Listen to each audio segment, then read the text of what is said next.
Assalamualaikum warahmatullahi wabarakatuh. Baik, teman-teman semuanya, kita masuk ke pertemuan ketujuh ya sebelum UTS untuk mata kuliah Data Warehouse dan Data Mining. Untuk Data Warehouse sendiri kita sudah laksanakan di awal pertemuan ya. Lalu dilanjutkan dengan materi Data Mining. Nah, di sini kita masuk ke salah satu topik ya dari serangkaian topik data mining, di mana di sini kita akan mengambil langkah-langkah dari pemecahan masalah menggunakan data mining dengan langkah-langkah yang disebut sebagai knowledge discovery from data ya, atau disingkat dengan KDD. Di awal pertemuan di pertemuan pertama ya, atau di awal-awal pertemuan sudah pernah dijelaskan bahwa KDD ini adalah salah satu langkah-langkah yang harus kita laksanakan gitu ya, atau kita kerjakan untuk tujuan-tujuan menggali data gitu ya.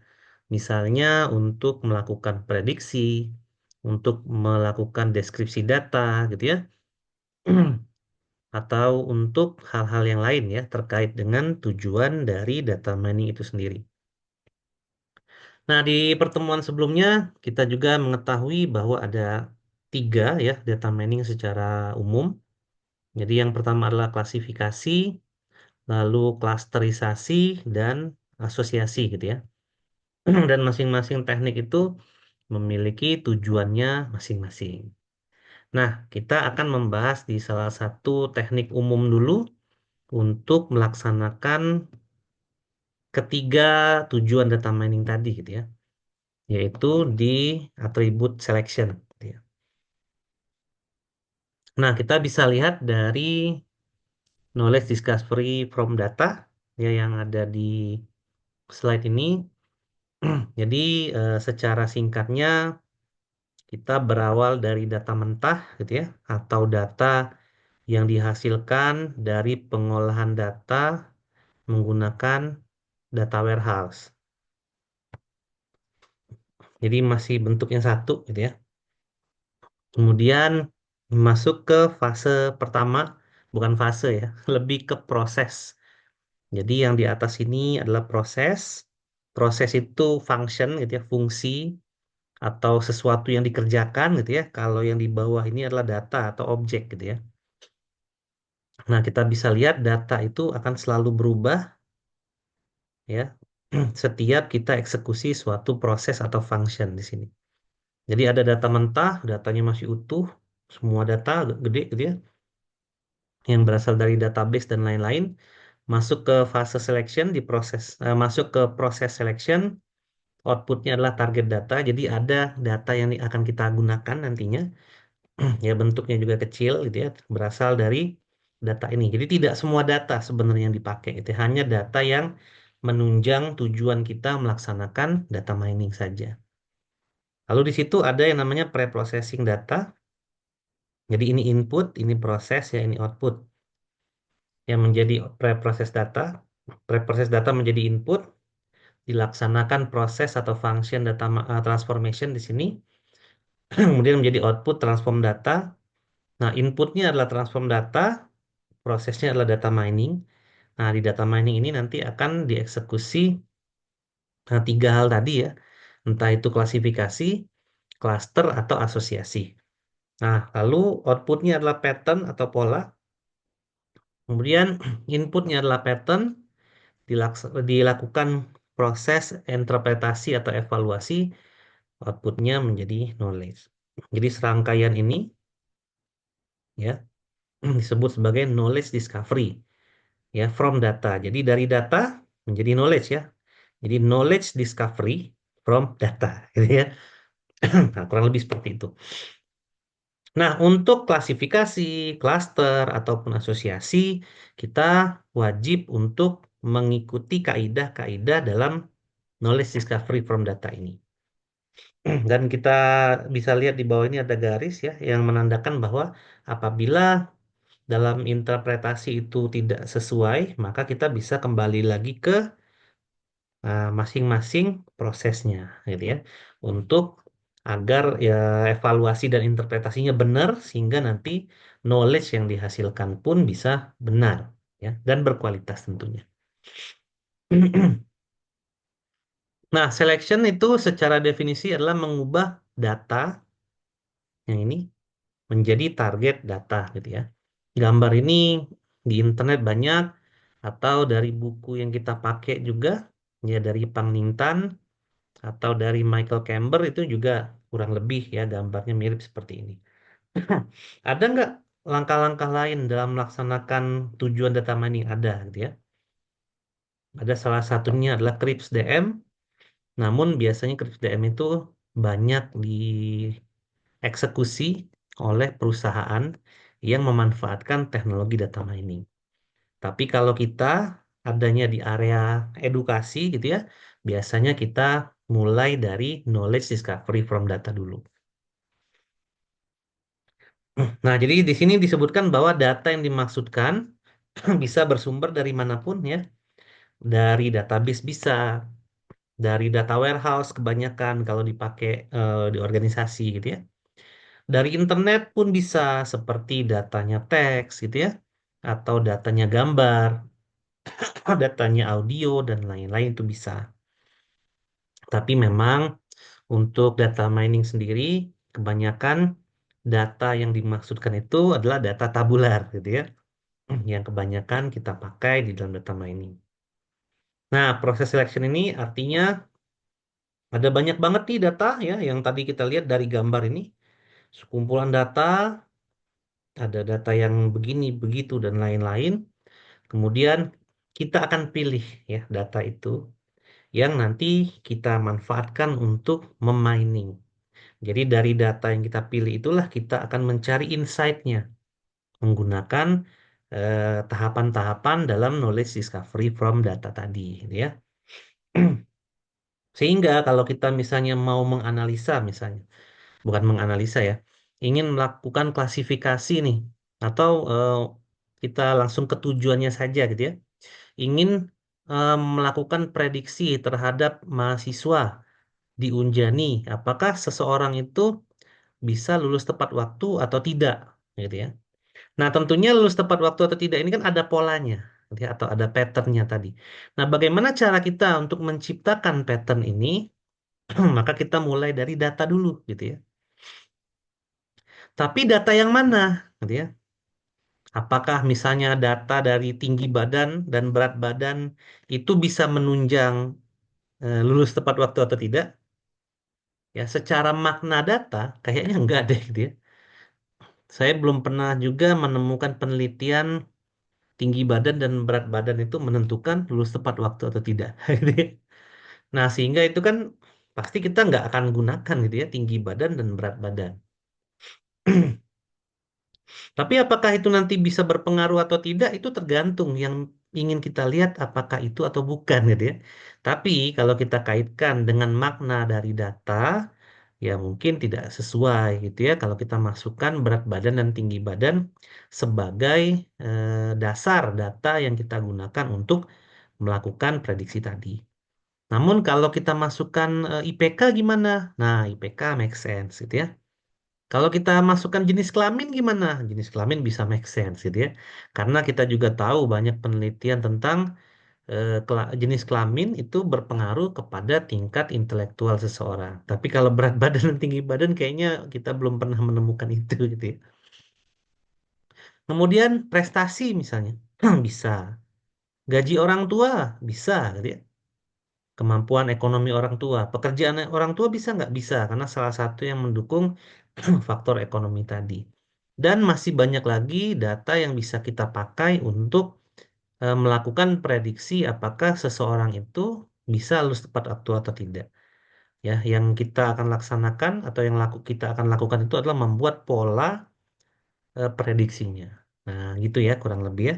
Jadi data tadi banyak, kemudian kita pilih mana nih data yang relevan, gitu ya. Nah, jadi ini contoh tadi, ya. Ternyata ini contohnya ya.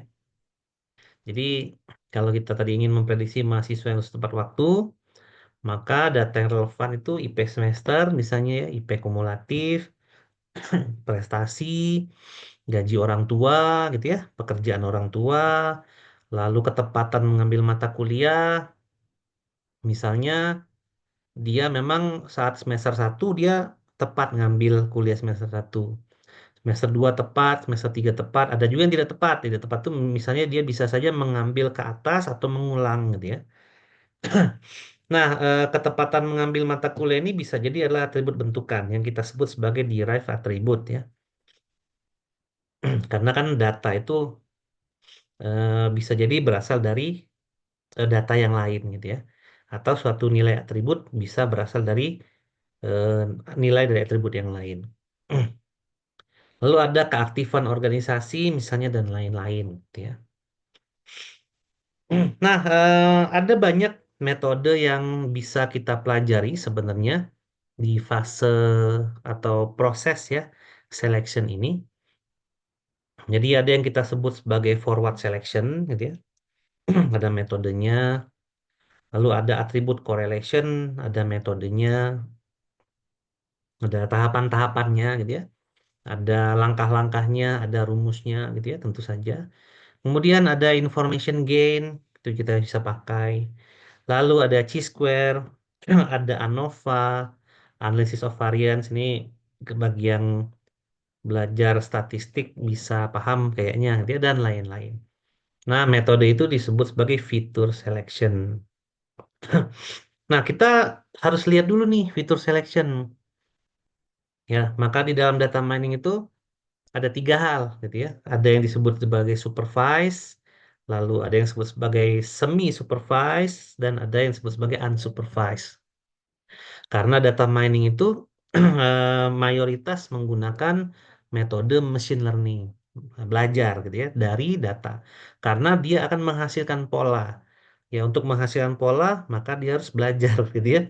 Makanya memang beberapa ilmu data mining ini saling terkait ya dengan ilmu dari artificial intelligence, khususnya di learning gitu ya.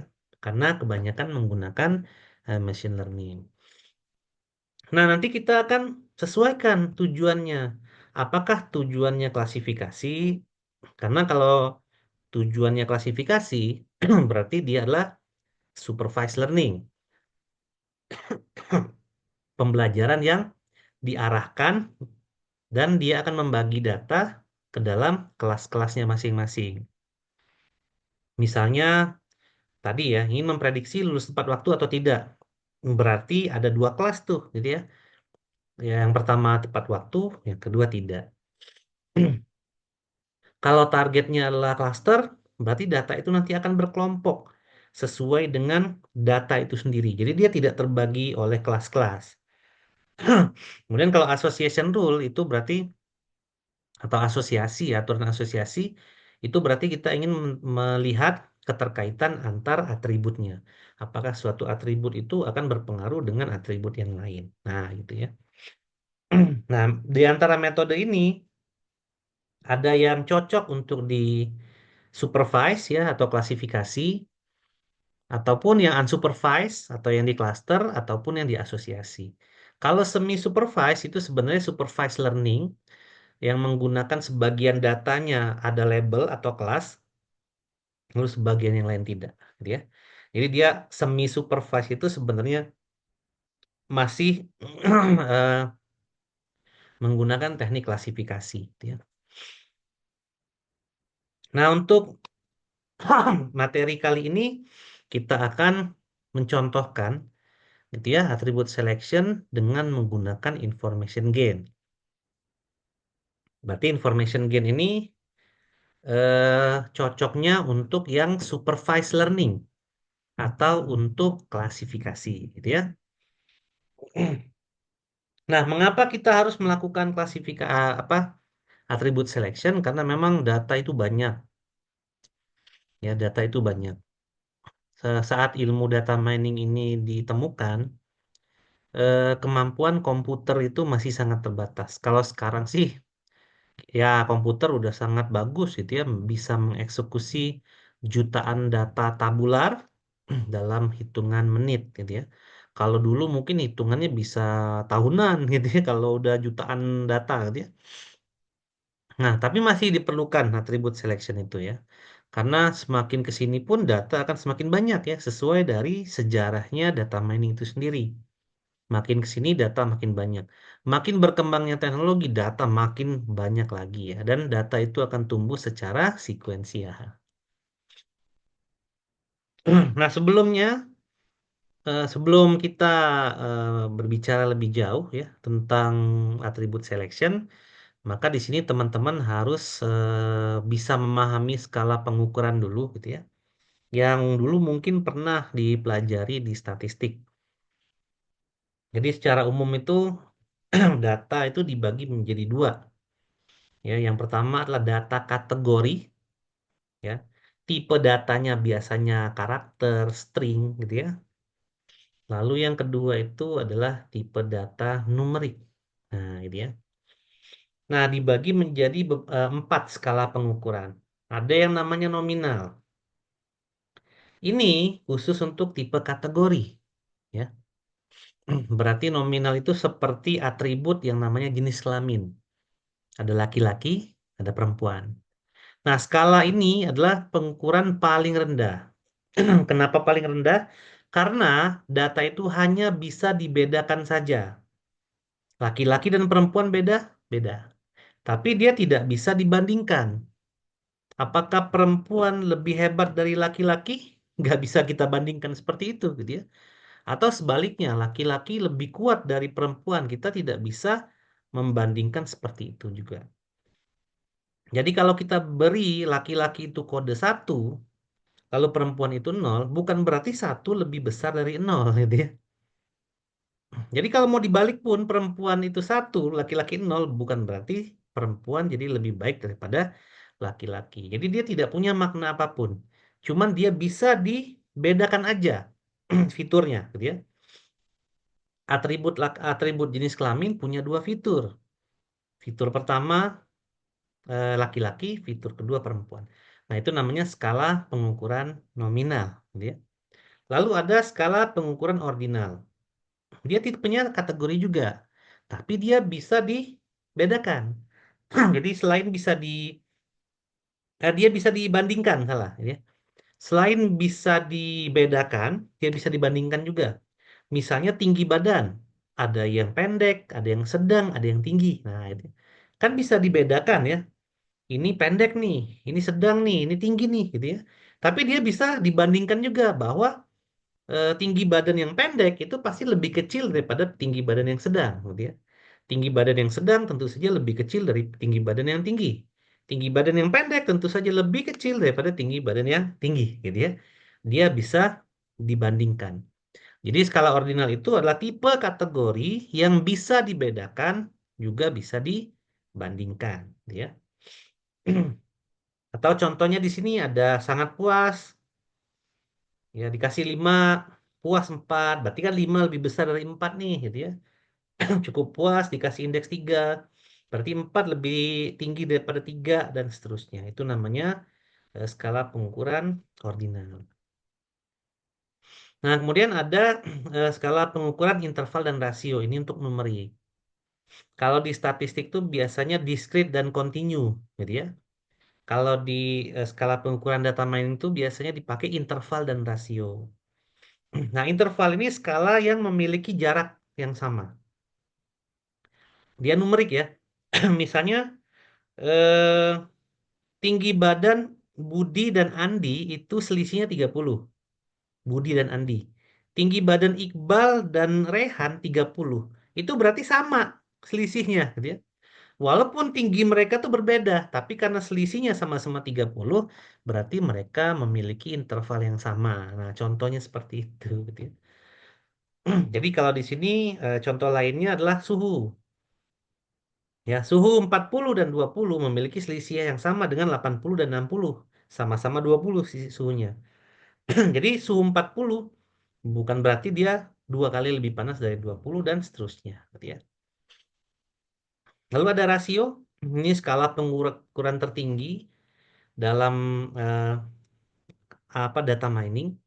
Jadi kalau rasio ini dia bisa dibandingkan, bisa dibedakan dan seterusnya. Jadi rasio ini termasuk discrete dan continue sih sebenarnya di dalamnya.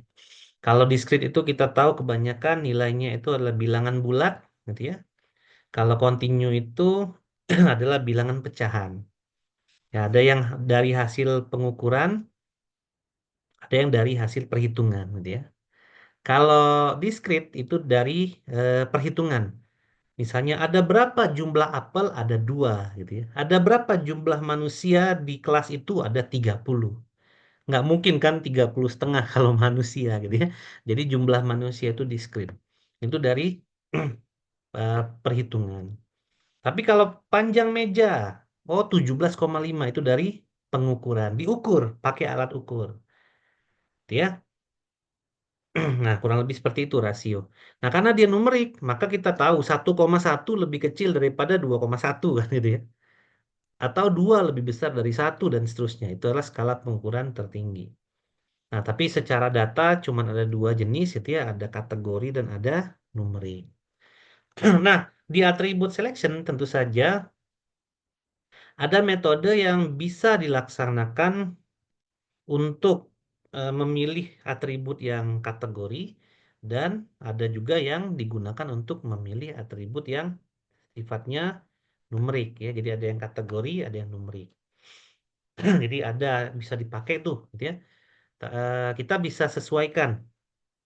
Tadi kita akan coba di sini menggunakan information gain. Nah, information gain itu mengukur bukan mengukur ya Pak, menghitung nilai dari information gain di mana nilai itu nanti akan menunjukkan seberapa penting si atribut itu terhadap kelasnya, gitu ya. Seberapa penting atribut terhadap kelas, gitu ya.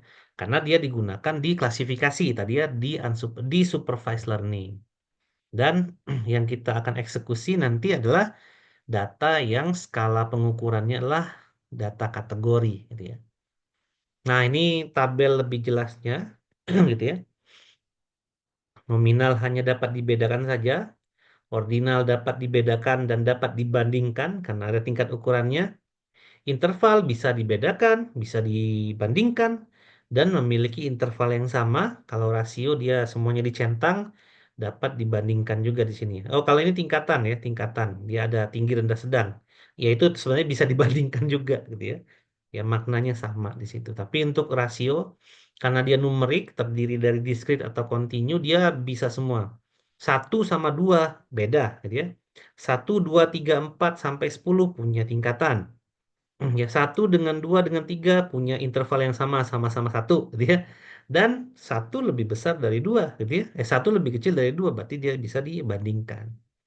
Ya, baik bilangan bulat, discrete, atau bilangan kontinu, pecahan. Ya. Nah, kita mulai ya untuk information gain-nya. Nih, mohon dipelajari ya, siapa tahu masuk ke UTS. Nah, jadi seperti yang saya mention tadi bahwa information gain ini adalah salah satu metode yang ada di fitur selection ya atau atribut selection yang dimanfaatkan untuk melihat ketergantungan suatu atribut dengan atribut kelasnya. Jadi apakah suatu atribut itu berpengaruh terhadap pemilihan kelas gitu ya. Nah, nanti kita akan pilih kalau ada atribut yang tidak berpengaruh, berarti atribut itu bisa kita eliminasi. Nah, misalnya gini ya, contoh. Apakah atribut IPK berpengaruh terhadap lulus tepat waktu atau tidak? Berarti ini kelasnya ya. Karena kita ngomongin klasifikasi tadi. Lulus tepat waktu, iya, satu, tidak, dua misalnya. Atau langsung aja iya dan tidak. Atau nol satu juga bisa ya. Iya satu, tidak nol. Bebas saja gitu ya. Karena kelas itu biasanya memang memang biasa bukan biasanya ya. Seharusnya memang dia kategori. Tapi kalau kelasnya numerik itu bukan kelas berarti ya kelas itu kategori ya karena dia akan digunakan untuk melabelkan si kelompok datanya. Nah, bahasa lain dari information gain ini adalah mutual information. Kalau ada yang tanya kapan ditemukannya information gain, ini udah lama banget sebenarnya. Di sekitaran tahun 1970-an. Jadi ini memang metode dasar ya yang diciptakan saat waktu itu ilmu pengetahuan tentang data mining ini lagi berkembang. Sekarang juga berkembang, gitu ya. Jadi sekarang itu metode attribute selection tuh udah banyak banget gitu ya. Tidak harus information gain. Tapi ini kita karena kita belajar dulu gitu ya, bagaimana mengetahui definisi ini apa attribute selection, penggunaan, nah, dan lain-lain. Kalau teman-teman ingin mendalami, kalian bisa baca gitu ya, bisa cari di internet ilmu apa metode apa lagi sih yang kita bisa pakai gitu ya untuk melakukan seleksi atribut. Nah, fitur selection ini menggunakan statistik ya. Dia rumus-rumusnya statistik menggunakan peluang. Jadi kita akan menggunakan rasio ya, rasio perbandingan, peluang dan lain-lain dan menggunakan log ya berbasiskan sesuai dengan jumlah kelasnya nanti. Nah, di sini ada kesimpulan dari information gain. Jadi kalau ada atribut dikatakan memiliki ketergantungan dengan atribut yang lain atau atribut kelasnya di sini ya maksudnya apabila nilai information gain-nya satu atau mendekati satu ya, mendekati satu. Lalu dikatakan tidak tergantung sama sekali jika information gain-nya nol atau mendekati nol. Kalau nol mutlak, berarti atribut itu nggak ngaruh apa-apa terhadap kelas, gitu ya. Tapi kalau dia satu, berarti mutlak. Jadi misalnya IPK-nya tinggi, lulus tepat waktu. Jadi semua yang tinggi itu pasti lulus tepat waktu tuh, gitu ya. Kalau IPK-nya rendah, tidak tepat waktu. Berarti semua orang dalam data kita yang IPK-nya rendah, semuanya tidak tepat waktu. Nah, itu pasti information gain-nya satu gitu ya. Karena si IPK itu sangat betul-betul mempengaruhi dia lulus tepat waktu atau tidak. Gitu ya. Apakah itu akan kita pakai data IPK-nya sebagai bahan untuk kita gali knowledge-nya? Iya, gitu ya. Karena ketergantungan dia terhadap kelas itu tinggi. Apakah cukup hanya kelas itu atribut itu saja kita pakai? Ya tentu saja tidak ya kan. Untuk menentukan lulus tepat waktu atau tidak itu banyak atributnya gitu ya. Nah, di sini karena dia menggunakan teori peluang, mau nggak mau kita baca rumus sedikit, gitu ya. Jadi ini adalah persamaan information gain atau nama lainnya tadi adalah mutual information. Ya, ilmunya dari statistik ya. Jangan lupa kalau data mining juga ada relasi keilmuannya di bidang statistik. Oke, jadi kita bisa lihat di sini ada gain, information gain ya. S, A, ya S itu adalah total kelasnya terhadap atribut, A itu adalah atribut. Misalnya tadi ya, information gain untuk umur, nah gitu ya, umur berapa gitu ya. Jadi misalnya kelasnya ada dua, nah gitu ya. Nah, untuk umur gimana gitu ya. Untuk yang lain gimana dan seterusnya gitu ya. Nah, tergantung jumlah atributnya. Nah, di sini kita akan menggunakan rumus lagi yang namanya entropi. Ya, jadi ada perhitungan entropi nanti, di mana nanti entropi itu ketika sudah didapat nilainya, misalnya A-nya itu umur atau IPK, nanti akan dikurangi dengan fitur dari entropinya. Misalnya tadi IPK itu ada yang kecil, sedang, dan besar gitu ya.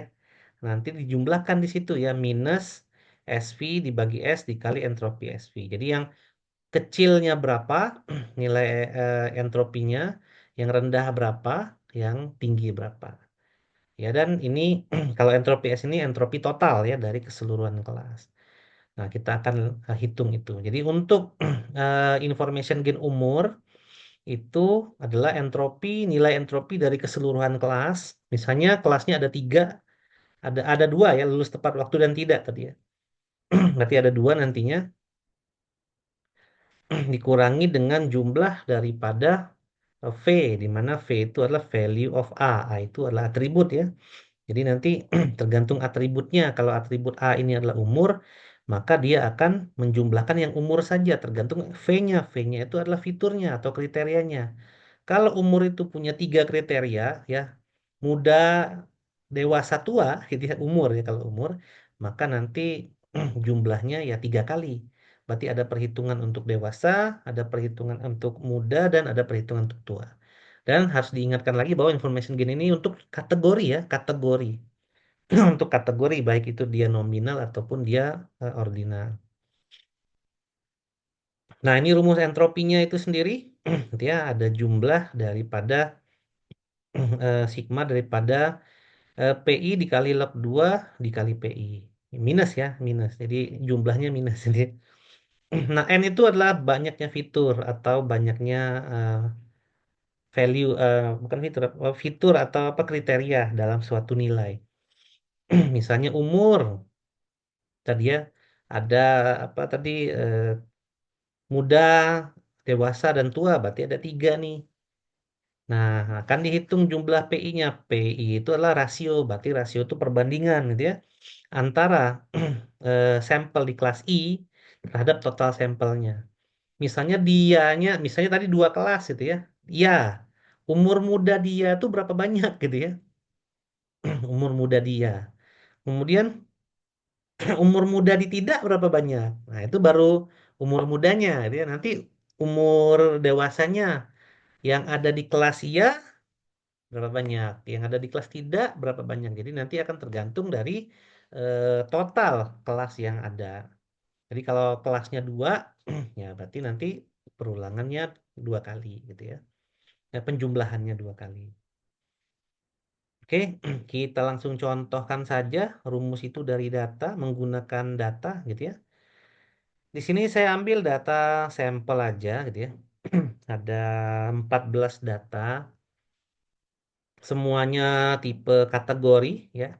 Terdiri dari nominal dan ordinal. Jadi di sini ada umur, ada penghasilan, ada mahasiswa, ada peringkat kredit, lalu ada kelas, ada label di sini ya, kelas, yaitu dia beli komputer atau tidak. Nah, kalau umur kurang dari 30 ya, berpenghasilan tinggi, bukan mahasiswa, tingkat kreditnya biasa aja, maka dia tidak akan beli komputer gitu ya. Kelompoknya dia masuk ke kelompok yang tidak beli komputer karena klasifikasi.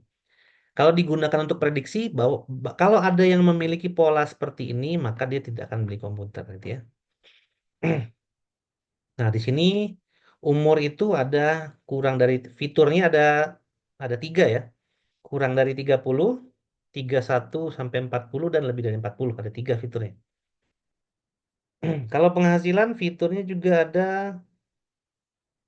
tinggi, rendah, sedang ada tiga juga. Kalau mahasiswa cuma iya dan tidak ada dua. Peringkat kredit ada biasa dan sangat bagus cuma dua dan kelasnya juga dua, beli komputer atau tidak. Ya.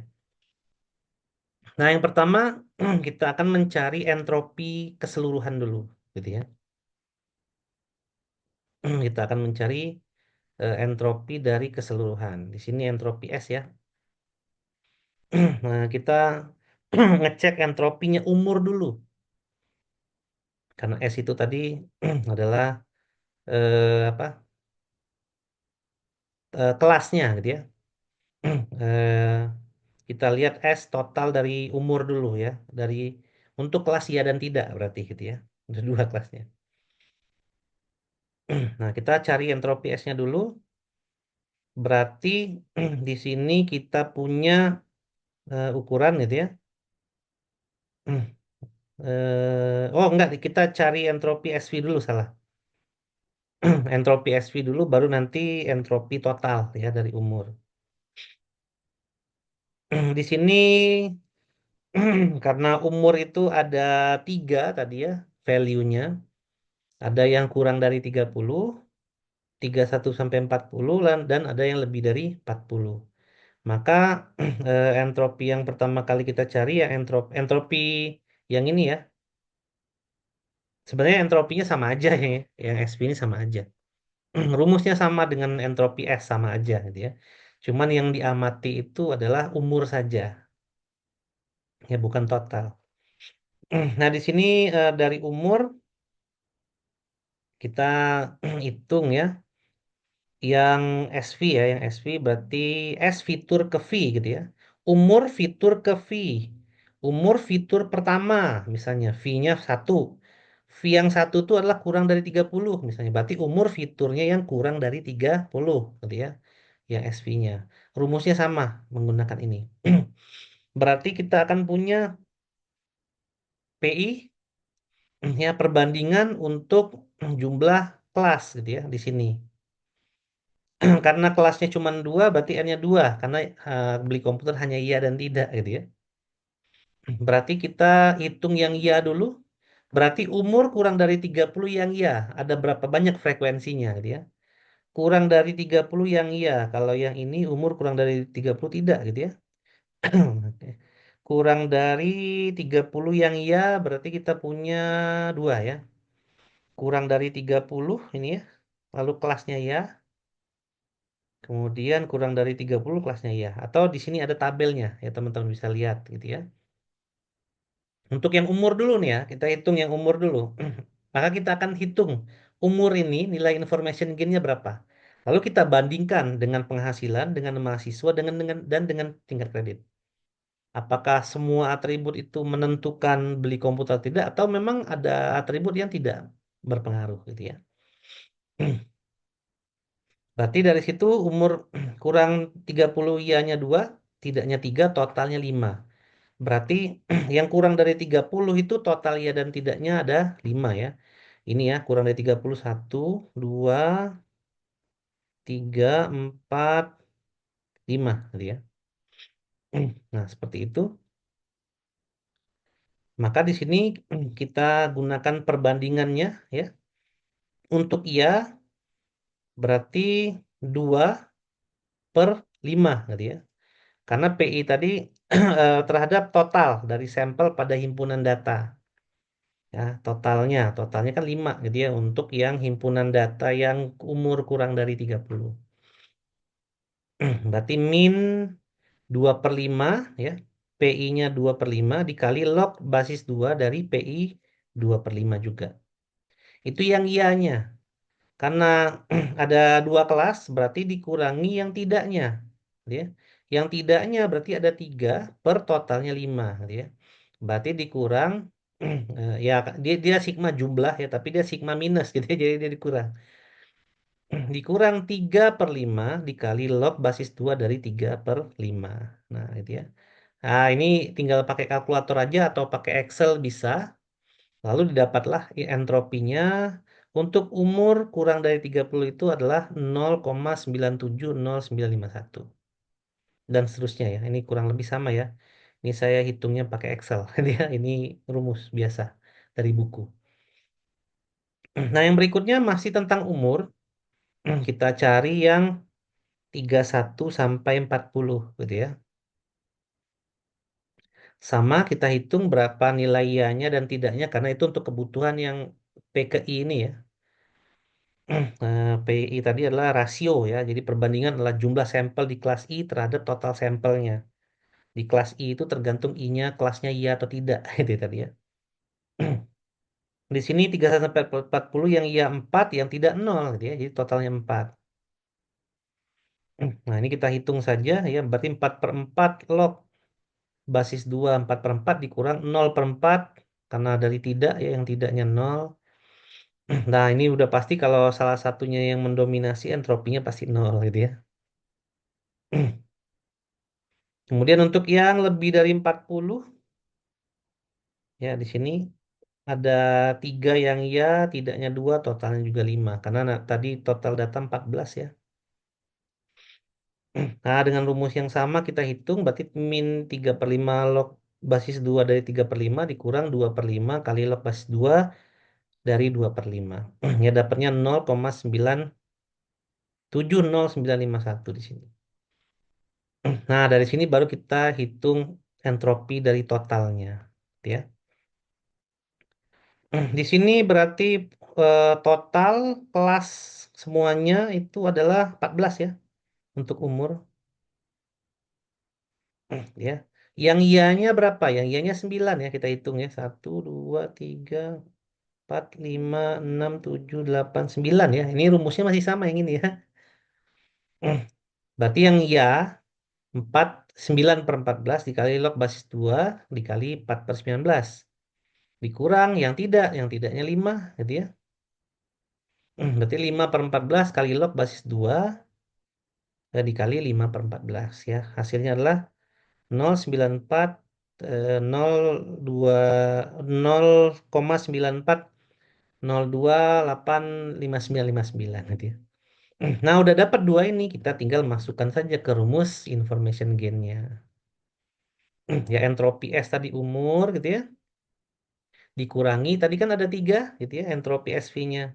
Ada kurang dari 30, 31 sampai 40, dan ada yang lebih dari 40.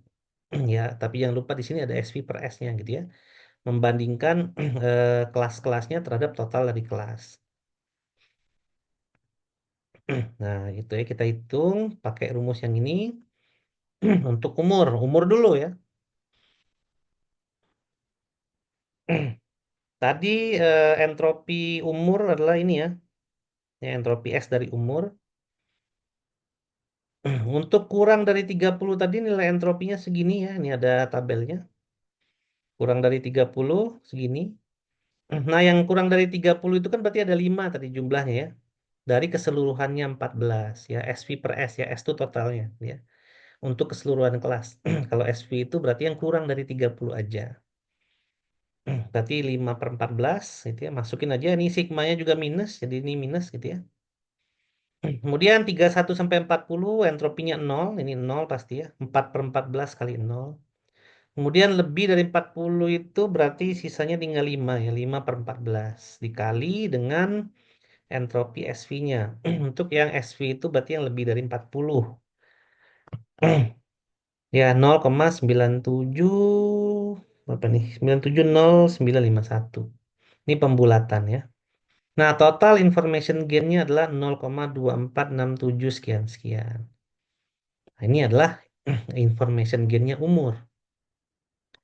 Berarti kita harus cari yang lain gitu ya. Jadi, kalau tadi ada umur, penghasilan mahasiswa dan peringkat kredit, kita cari semuanya. Nah, bagaimana cara mencari semuanya? Ya, menggunakan rumus yang sama tentunya. Dan menggunakan langkah-langkah yang sama gitu ya. Nah, ini adalah hasil yang lain gitu ya. Ini adalah penghasilan. Penghasilan ada 3 tadi ya, ada tinggi, sedang, dan rendah. Yang tingginya 2, yang tinggi tidaknya 2, totalnya 4. Dengan menggunakan rumus entropi tadi yang SV, berarti untuk yang tinggi ya, kalau SV yang tinggi ya, kalau S itu yang total ya, total keseluruhan. Itu 1, sekian, sekian, dan seterusnya. Untuk mahasiswa itu cuma 2 tadi ya, dan bukan. Dihitung ini pakai Excel aja gampang gitu ya. Kemudian yang peringkat kredit juga menggunakan rumus yang sama, pakai Excel juga kita bisa hitung. Ya kalau nggak pakai Excel, pakai kalkulator juga bisa sih gitu ya, karena ini juga termasuk mudah. Tapi kalkulatornya saintifik. Ini kenapa lognya basis 2? Karena kelasnya cuma 2 ya, ingat ya, beli komputernya cuma iya dan tidak. Kalau kelasnya 3 berarti lognya harus basis 3 gitu ya. Karena jumlah lognya itu disesuaikan dengan jumlah basisnya disesuaikan dengan jumlah kelasnya. Nah, kita hitung semuanya, maka di sini kita urutkan eh, dapatlah mahasiswa peringkat kredit dan penghasilan. Kemudian diurutkan gitu ya. Berarti nilai gen umur itu lebih tinggi 0,24. Dia mendekati 1 gitu ya. Berarti umur itu mempengaruhi. Walaupun memang pengaruhnya terhadap kelas nggak begitu besar ya. Hanya 0,9, 0,24 saja. Untuk mahasiswa berpengaruhnya hanya 0,15. Untuk peringkat kredit rendah pengaruhnya, untuk penghasilan juga rendah. Artinya di sini mungkin, kan mungkin ya. Kalau kita punya data yang 14 tadi, peringkat kredit dan penghasilan itu tidak terlalu menentukan apakah seseorang itu akan beli komputer atau tidak. Yang menentukan banget itu adalah yang umur ya. Dan yang berikutnya adalah yang mahasiswa. Jadi kedua atribut inilah yang kemungkinan besar akan menentukan seorang itu beli komputer atau tidak. Nah, itu adalah tujuan dari menghitung information gain. Boleh nggak kalau misalnya penghasilan saya tidak pakai? Boleh aja, gitu ya, karena pengaruhnya nggak begitu besar. Gitu ya. Nah, kalau kita hitung pakai Excel, ya gini aja, gitu ya, hitung Excel gitu ya, biasa. Mengingat data yang tadi, ya. Kemudian kita hitung ya, ya biasa kita hitung. Ini saya nggak pakai rumus ya, saya hitung manual aja. Totalnya 5 ya. Ini baru pakai rumus. Nah, entropinya tinggal masukin aja gitu ya. Nah, masukin dari sini ya. 2 per 5 ya minus 2 per 5 dikali log basis 2 dari 2 per 5 dikurang 3 per 5 dikali log basis 2 dari 3 per 5 dapatnya sekian gitu ya. Yang ini juga sama, ini tarik garis saja sih sebenarnya gitu ya. Yang ini juga sama dan seterusnya. Nah, kalau sudah dapat semua nih,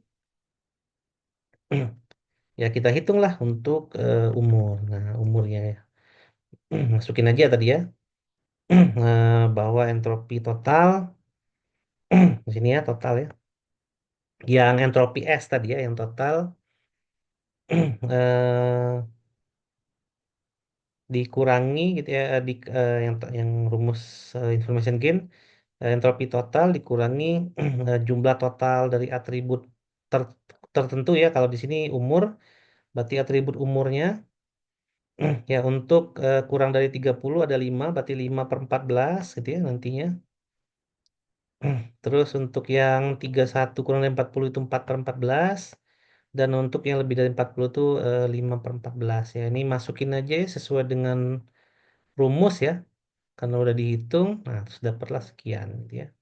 Untuk sisanya sama aja gitu ya. Nanti silakan kalau teman-teman ingin melengkapi hitungan ini, silakan coba dilengkapi. Ya, jadi seperti itu ya rumus untuk menghitung information gain ya. Sebenarnya memang nggak terlalu susah juga ya, asal kita bisa dengan tepat memperhitungkan apa data yang seperti ini gitu ya ke dalam tabel yang seperti ini. Biasanya sih kalau saya bikin tabel dulu untuk mempermudah kita menghitung gitu ya. Nah, ini contoh yang lain ya kurang lebih lah ya sama. Kemudian memang information gain itu yang diinginkan adalah dia mengeliminasi ya karena memang atribut selection tadi ya. Yang tadi database-nya gede menjadi kecil-kecil gitu ya.